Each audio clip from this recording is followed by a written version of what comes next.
Kung bago ka pa lang sa aking channel, wag mo naman kalimutan mag-subscribe at hit ang notification bell para ma-update kayo sa mga susunod ko pang mga videos. Salamat! Narito ang siyam na lumang mahahalagang barya ng Pilipinas na malaki ang halaga mula 1947 hanggang 1960. Ika-siyam sa listahan. Philippines 1957. 1 peso banknote.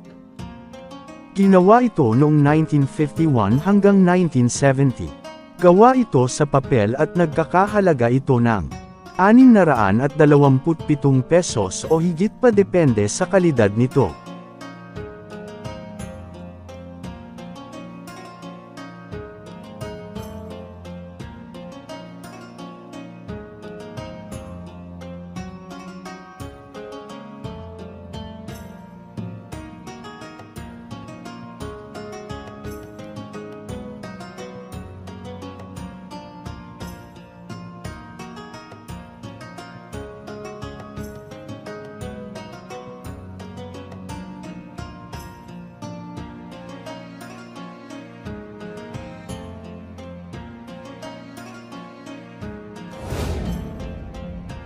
Ika-8 sa listahan.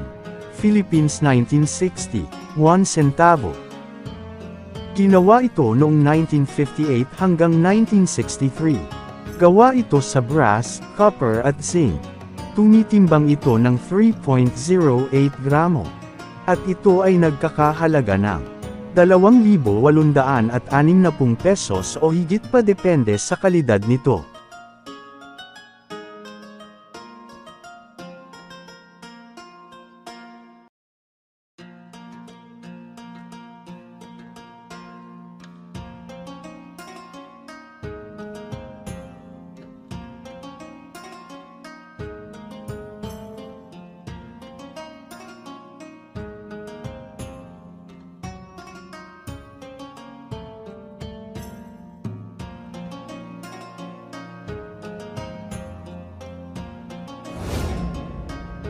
Ika-7 sa listahan.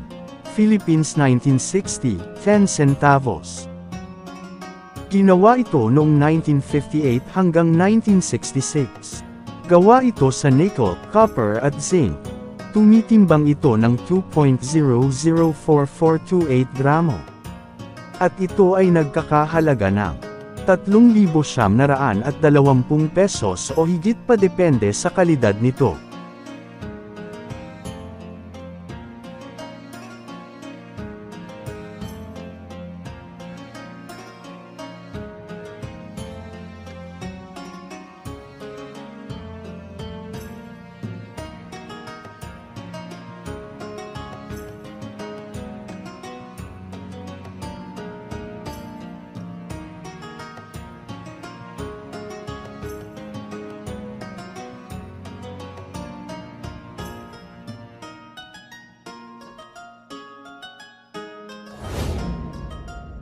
Ika-6 sa listahan.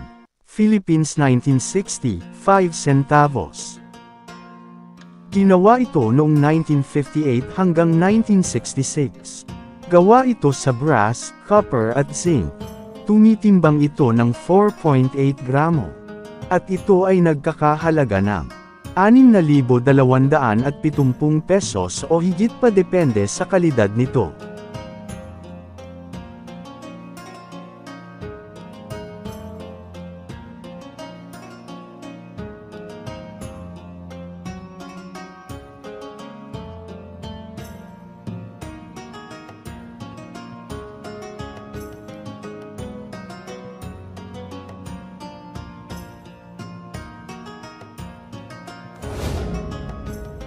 Ika-5 sa listahan. Philippines 1958. 10 centavos. Ginawa ito noong 1958 hanggang 1966. Gawa ito sa nickel, copper at zinc. Tumitimbang ito ng 2 gramo. At ito ay nagkakahalaga ng 11,379 pesos o higit pa, depende sa kalidad nito.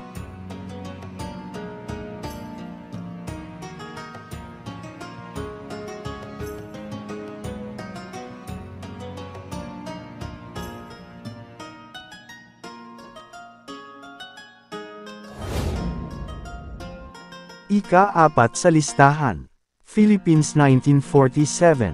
Silver 50 centavos. Ginawa ito noong 1947. Gawa ito sa silver at copper.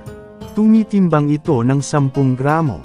At ito ay nagkakahalaga ng 11,685 pesos o higit pa depende sa kalidad nito.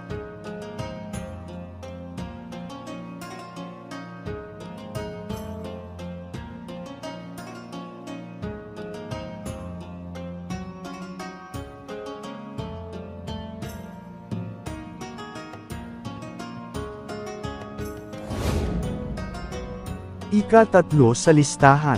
Philippines 1958, 5 centavos.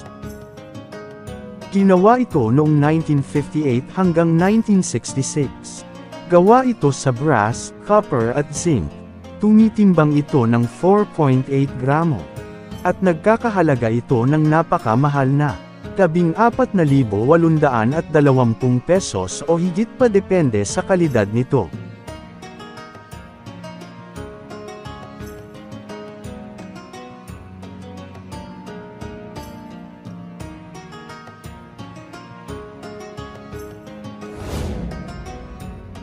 Ika-2 sa listahan. Philippines 1958, 25 centavos. Ginawa ito noong 1958 hanggang 1966. Gawa ito sa nickel, copper at zinc. Tumitimbang ito ng 5 gramo. At ito ay nagkakahalaga ng napakamahal na 15,675 pesos o higit pa depende sa kalidad nito.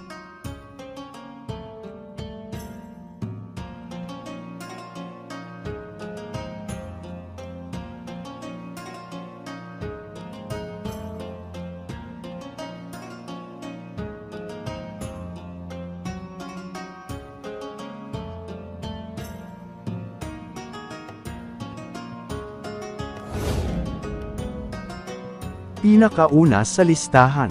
Philippines 1947. Silver 1 peso Douglas MacArthur. Ginawa ito noong 1947. Gawa ito sa silver at copper. Tumitimbang ito ng 20 gramo. At ito ay nagkakahalaga ng napakamahal na 19,950 pesos o higit pa depende sa kalidad nito. Paano ba yan? Hanggang dito na lang tayo. Sana meron kayong napulot na kaunting aral sa video na to. Maraming salamat sa panunood at pakikinig. Maraming salamat. Paalam.